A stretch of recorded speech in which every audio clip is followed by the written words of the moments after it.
সেদিন আমার অফিস থেকে বেরোতে একটু রাত হয়ে গেছিল। যা হোক করে এসে কোনো রকমে লঞ্চে চেপে পড়লাম। সময় তখন রাত্রির 8টা, মানে ওটাই শেষ লঞ্চ। লঞ্চে যাত্রী বলতে তেমন বিশেষ কেউ নেই, সব মিলিয়ে হয়তো গোটা 10-12 জন।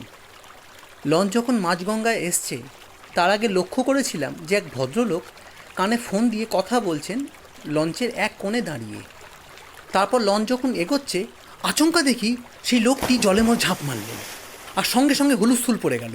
আমরা দৌড়ে গেলাম, কিন্তু কাউকে আর জলের মধ্যে দেখতে পেলাম না, হয়তো উনি তখন ডুবে গেলেন। সঙ্গে সঙ্গে চিৎকার চেঁচামেচি করাতে লঞ্চ ঘোরানো হলো এবং অনেকক্ষণ ধরে খোঁজা হলো, কিন্তু তখন গঙ্গার স্রোতের বেগ খুব বেশি।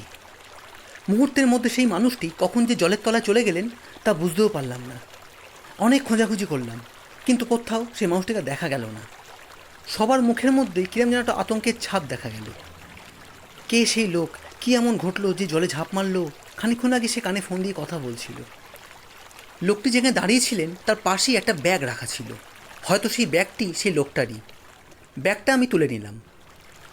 তারপর সেই ব্যাগ যখন হাতড়ালাম, দেখতে পেলাম সেই ব্যাগের মধ্যে বেশ কিছু টাকা রাখা আছে। আমি আর গুনিনি কত টাকা কি বৃত্তান্ত। কোনো রকমে ব্যাগটাকে বন্ধ করে দিলাম এবং সেই ব্যাগের মধ্যেই একটা প্যান কার্ড পেলাম, হয়তো সেই লোকটারই। অ্যাড্রেসটা দেখলাম শ্রীরামপুর, অর্থাৎ আমার বাড়ির দিকেই। গঙ্গার এপারে তখন ফিরে এলাম। ফিরে এসে পরিবহন দপ্তরে আমি গিয়ে ব্যাপারটি জানালাম এবং সেখান থেকে তাদের মধ্যে একজনকে আমার সঙ্গে নিলাম, নিয়ে সেই ভদ্রলোকের বাড়ির উদ্দেশ্যে রওনা হলাম। শ্রীরামপুর স্টেশনে নেমে তার বাড়ির ঠিকানা খোঁজ করতে করতে অবশেষে পৌঁছলাম তার বাড়ির সামনে।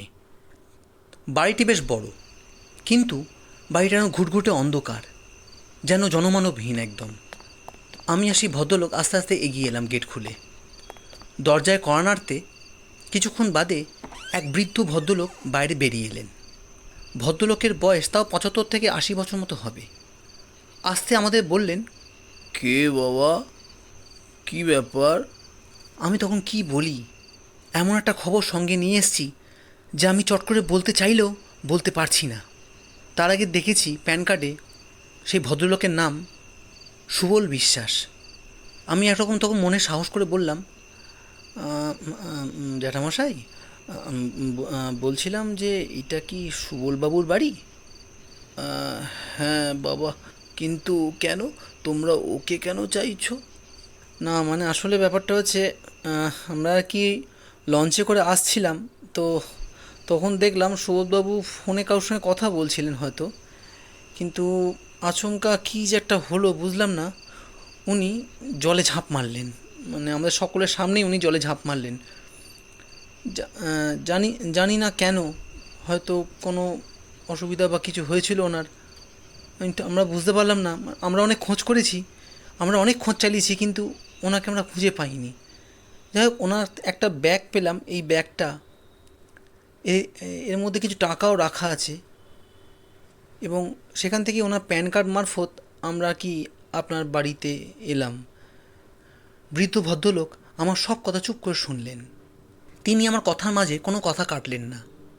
আমার কথা শেষ হয়ে যাওয়ার পর তিনি আস্তে আস্তে বলতে লাগলেন, বাবা, তোমরা কি দেখেছো কি না তা আমি জানি না।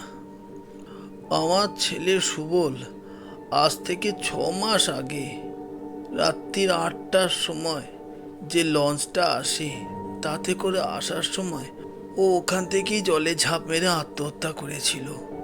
কিন্তু সে ঘটনা আজ 6 মাস হয়ে গেছে। বাবা, ও আর বেঁচে নেই বাবা। আমি ওর বাবা, ও আমার একমাত্র ছেলে। ও আর বেঁচে নেই। তোমরা যা দেখেছো তা কি ঠিক নাকি ভুল তা আমি জানি না, কিন্তু ও আর বেঁচে নেই বাবা, ও আর বেঁচে নেই। কথাটা শোনা মাত্রই আমি এবং সেই ভদ্রলোক, মানে যিনি আমার সঙ্গে এসছেন, আমরা দুজন কেমন যেন কাঠের পুতুলের মতো দাঁড়িয়ে রইলাম, যেন আমাদের মধ্যে কোনো আর চেতনা, সার, বোধ কিচ্ছু নেই। একটু আগে যে আমার সামনে মারা গেল, শুনছি সে 6 মাস আগে মারা গেছে। তাহলে আমরা যাকে দেখলাম সে কে? মানুষ না অশরীরী?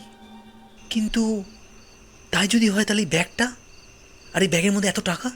তখন আমি ওনাকে বললাম, কিন্তু জ্যাঠামশাই, এই যে ব্যাগটা যে পেলাম, ব্যাগের মধ্যে কিছু টাকা রাখা ছিল। টাকা? ও, বুঝেছি বুঝেছি। ওই টাকাই অফিস থেকেও নিয়ে আসছিল সেদিনকে। আনতে গিয়ে আমার বৌমার সাথে ওর মনোমালিন্য হয়, তারপরই ওই দুর্ঘটনা ঘটায়। ওই টাকাটাও আনছিল কারণ আমার একটা অপারেশন হতো, তার জন্য টাকার দরকার ছিল। সেই টাকাটাই ও নিয়ে আসছিল। হয়তো তোমার হাত দিয়ে বাবা সেই টাকাটাই আমায় পাঠালো। ছেলেটা আমার বড়ই ভালো ছিল, তো আমায় খুব ভালোবাসতো, তাই বেঁচে থেকে তো আনতে পারিনি, তাই তোমাদের মাধ্যম দিয়ে হয়তো আমায় পাঠালো বাবা। ভদ্রলোকের কথাগুলো যেন আমাদের অন্তরের মধ্যে গেঁথে যাচ্ছিল, কিন্তু কি বলবো, বলার মতো সাহস কিচ্ছু নেই। কোনো রকমে যেন মনে হচ্ছে ওখান থেকে পালাতে পারলে বাঁচি। ভাবতে পারছি না যে কি দেখলাম বা কি হলো এটা। আমি আর কোনো কথা বাড়ালাম না। আমি আর সেই ভদ্রলোক আমরা কোনো রকমে ওনাকে বিদায় জানিয়ে বেরিয়ে পড়লাম। ফেরার সময় উনিও চুপ, আমিও চুপ, কারোর মুখে কোনো কথা নেই। শ্রীরামপুর স্টেশনে যখন এলাম তখন উনি শুধু আমাকে বললেন, দাদা, ওই লঞ্চটার কি সত্যি মিথ্যে ঘটনা জানি না বাবা। আপনি পারলে ওই লঞ্চটায় উঠবেন না, আমিও জীবনে উঠব না। আমি আর কোনো হ্যাঁ না উত্তর দেওয়ার মতো জায়গাতেও নেই, চুপ করে রইলাম। ট্রেন এলো, উঠে পড়লাম আমার বাড়ির উদ্দেশ্যে। জীবনে যাই করি, যত যাই হোক, কোনোদিন ভুলব না রাত 8টার সেই লঞ্চটা।